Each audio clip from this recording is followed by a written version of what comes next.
Selamat pagi dan salam sejahtera. Namo Buddhaya.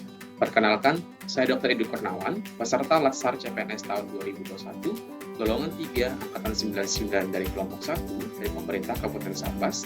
Pada kesempatan video kali ini, saya akan mencoba menjelaskan sebuah resume materi yang berjudul Pelayanan Publik.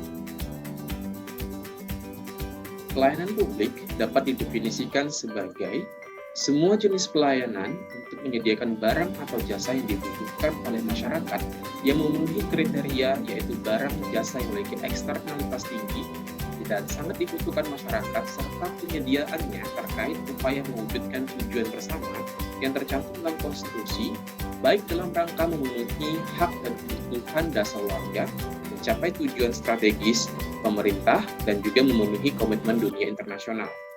Dari pengertian ini, ada 3 unsur penting dalam pelayanan publik. Yang pertama adalah organisasi penyelenggara pelayanan publik, yang kedua adalah penerima pelayanan, yang ketiga adalah kepuasan yang diberikan atau diterima. Dalam pelayanan publik, kita mengenal jenis barang dan jasa, yaitu ada jenis barang dan jasa publik dan barang jasa privat. Bisa kita lihat perbedaannya dalam tabel 1 tersebut. Barang atau jasa privat bisa menjadi barang jasa publik karena kepentingan strategis di masa akan datang, atau keputusan politis dan juga keterbukaan informasi. Contohnya adalah pendidikan.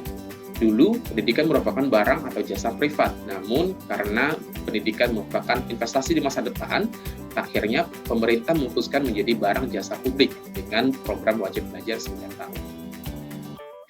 Barang atau jasa publik murni memiliki ciri tidak dapat diproduksi oleh sektor swasta, serta cara konsumsinya itu dilakukan secara kolektif. Bisa dilihat pada tabel berikut, semakin ke kiri bahwa barang atau jasa semakin murni. Contohnya adalah pertahanan keamanan, sedangkan yang individu atau privat, contoh rakyat. Perkembangan paradigma pelayanan publik bermula dari Old Public Administration menjadi New Public Management, yang terbaru adalah New Public Service, di mana negara ada dan menunjukkan eksistensi dan keberpihakan pada layanan dasar. Pelayanan administratif yang diselenggarakan oleh pemerintah harus memenuhi pertama kebijakan protektif, yang kedua adalah kebijakan kompetitif. Perbedaan antara pelayanan publik dan privat bisa kita lihat secara singkat bahwa sifat barang dan jasa untuk pelayanan publik merupakan barang publik, eksternalitasnya tinggi, sedangkan pelayanan privat merupakan barang privat. Resiko untuk pelayanan publik kolektif mengenai banyak orang, dan pelayanan privat kemudian perorangan. Dan demikian selanjutnya. Adapun prinsip-prinsip pelayanan publik antaranya adalah harus partisipatif, transparan, responsif, tidak diskriminatif, mudah dan murah, efektif dan efisien, aksesibel, akuntabel, dan berkeadilan. Kenapa pelayanan publik ini menjadi sangat penting? Karena masih ada berbagai jenis penyakit yang menggerogoti tubuh birokrasi kita. Pelayanan publik di Indonesia dicirikan dengan persoalan seperti biaya yang mahal, prosedur sulit dan berbelit-belit, tidak ramah, diskriminatif, tidak ada kepastian kualitas dan waktu penyelesaian pelayanan, tidak transparan, tidak responsif, dan ditandai dengan praktik KKN. Sehingga kualitas pelayanan publik Indonesia di negara ASEAN menempati posisi terakhir.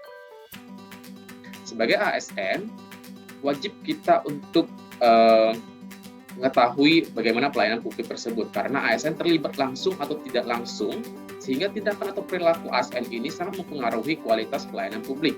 Sehingga sebagai seorang ASN, kita wajib mengenal prinsip-prinsip pelayanan publik yang baik serta memahami fundament pelayanan publik, yaitu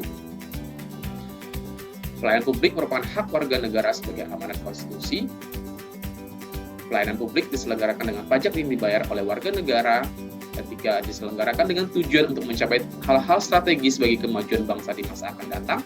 Tidak hanya memenuhi kebutuhan dasar warga negara, akan tetapi berfungsi memberikan perlindungan.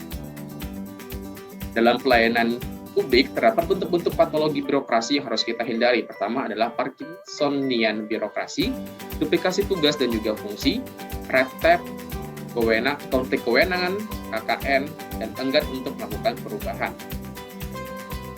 Budaya birokrasi yang harus kita miliki adalah pertama memiliki kode etik, menjadikan prinsip melayani sebagai suatu kebanggaan, memiliki SOP yang jelas, memiliki etika profesionalisme sebagai seorang birokrat.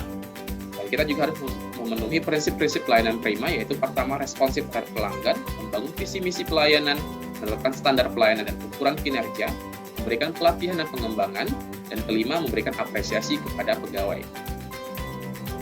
Ada 7 sikap pelayanan yang harus kita miliki sebagai seorang ASN. Pertama, passionate, progressive, proactive, prompt, patient, proportional, and functional.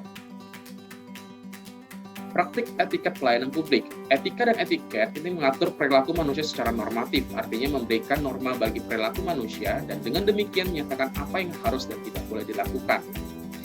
Etiket pelayanan yang perlu diperhatikan oleh ASN, pertama adalah sikap dan perilaku, kedua, ekspresi wajah, penampilan, cara berpakaian, cara berbicara, cara mendengarkan, hingga cara bertanya.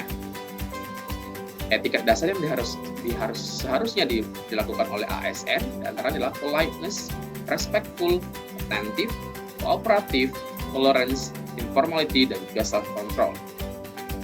Adapun manfaat etiket yang bisa kita dapatkan, pertama adalah komunikatif, menjadi atraktif, respectable, dan self-confidence. Praktik etiket dalam pelayanan, etiket dalam menyampaikan salam, etiket dalam berjabat tangan, etiket dalam bertamu dan menerima tamu, etiket bertelepon, etiket menangani keluhan pelanggan. Demikianlah video singkat penjelasan mengenai materi pelayanan publik. Semoga kita sebagai aparatur sipil negara bisa memberikan pelayanan publik yang lebih baik demi memperbaiki kualitas pelayanan publik di Indonesia. Semoga bermanfaat. Terima kasih atas perhatiannya. Mohon maaf atas segala kekurangannya.